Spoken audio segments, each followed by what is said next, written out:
ধনী মানুষ আর গরুর শিক্ষা। একসময় একটি গ্রামে এক অত্যন্ত ধনী মানুষ বাস করত। তার ছিল অগণিত জমি, বাড়িঘর, চাকর-বাকর এবং ভাণ্ডার ভর্তি টাকা পয়সা। সে গ্রামে খুব বিখ্যাত হলেও মানুষ তাকে খুব একটা পছন্দ করত না, কারণ সে সবসময় অহংকার করে কথা বলত, গরিব মানুষদের ছোট করত আর ভাবত টাকা ছাড়া পৃথিবীতে আর কিছুই গুরুত্বপূর্ণ নয়। একদিন সকালে সে গ্রামের মাঠের পাশে হাঁটছিল। তখন দেখে একটি গরু নিরিবিলি বসে ঘাস খাচ্ছে।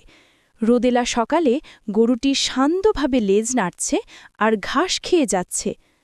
ধনী লোকটা থেমে গিয়ে হাসতে হাসতে বলল, হায় রে গরু, সারাদিন শুধু ঘাস খাও, মাঝে মাঝে পানি খাও, তারপর একটু বিশ্রাম করো।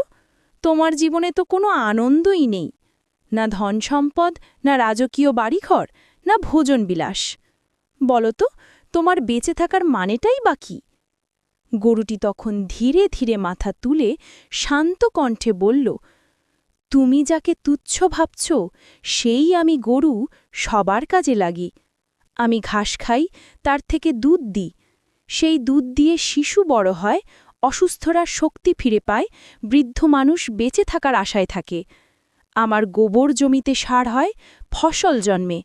আমি নীরবে সবাইকে উপকার করি। অথচ তুমি, তোমার অগণিত টাকা পয়সা আছে, কিন্তু গ্রামের মানুষ তোমাকে দেখে ভয় পায়, কারণ তোমার ধন কেবল তোমার ভোগেই শেষ হয়, অন্যের কোনো কাজে লাগে না। গরুর এই সোজা সরল কিন্তু গভীর কথাগুলো ধনী মানুষের অন্তরে ঝাঁকুনি দিল। সে চুপ হয়ে গেল, তার মাথা নত হল।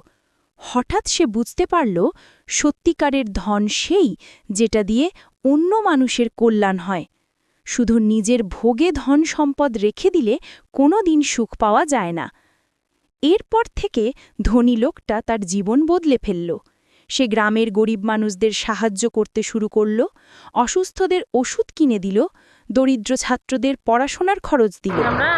ধীরে ধীরে গ্রামের মানুষ তার প্রতি শ্রদ্ধা আর ভালোবাসা দেখাতে লাগল। গরুর কাছ থেকে পাওয়া শিক্ষাটাই তার জীবনের মোড় ঘুরিয়ে দিল। সে বুঝল, মানুষকে ভালোবাসলেই, মানুষের কাজে লাগলেই